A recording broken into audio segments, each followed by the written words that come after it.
مجالس میں ہے کہ شہر بلخ میں ایک مالدار تاجر رہتا تھا۔ اس کے دو بیٹے تھے۔ جب وہ تاجر فوت ہوا تو اس کی جائیداد دونوں بیٹوں نے آدھی آدھی لے لی،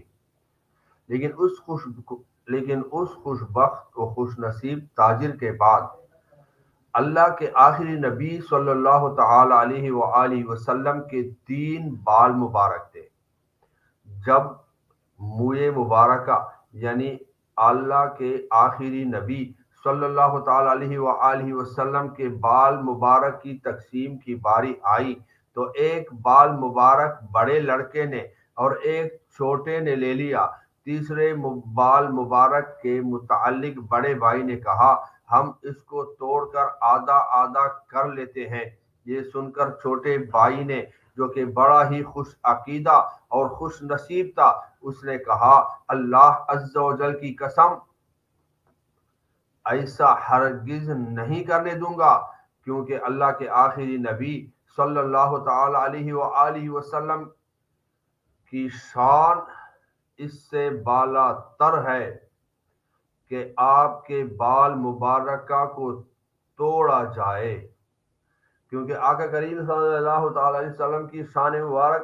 اس سے بالا تر ہے کہ آپ کے بال مبارک کو توڑا جائے۔ تو اس نے کہا، یوں کریں، تینوں بال مبارک تو لے لے اور باپ کی ساری جائیداد مجھے دے دو۔ چھوٹے نے کہا، مجھے اور کیا چاہیے؟ اس خوش بخت و خوش نصیب نے فانی دنیا کی ساری جائیداد بڑے بھائی کے حوالے کر دی اور ابدی دولت یعنی 3 بال مبارک لے لیے اور ان کو محفوظ جگہ ادب کے ساتھ رکھ دیا۔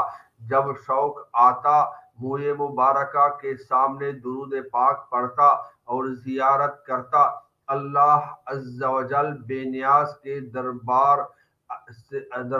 سے ایسی غیرت آئی کہ بڑے کا سارا مال دنوں میں ختم ہو گیا اور وہ کنگال ہو کر بالکل سب کچھ اس کا ختم ہو گیا، اور اللہ عز و جل نے چھوٹے بھائی کو منہ مبارکہ کی برکت سے دنیا کا مال بھی کثرت سے عطا کیا۔ پھر وہ چھوٹا بھائی، وہ عاشق رسول، جب فوت ہوا تو کسی نیک آدمی نے خواب میں دیکھا کہ والی امت، نبی رحمت،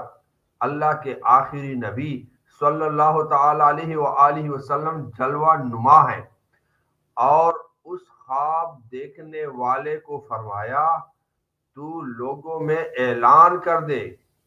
کہ جس کسی کو کوئی حاجت درپیش ہو وہ اس منہ مبارک والے کی قبر پہ آئے اور یہاں آ کر اللہ تعالی سے اپنی حاجت کا سوال کرے۔ چنانچہ اس اعلان کے بعد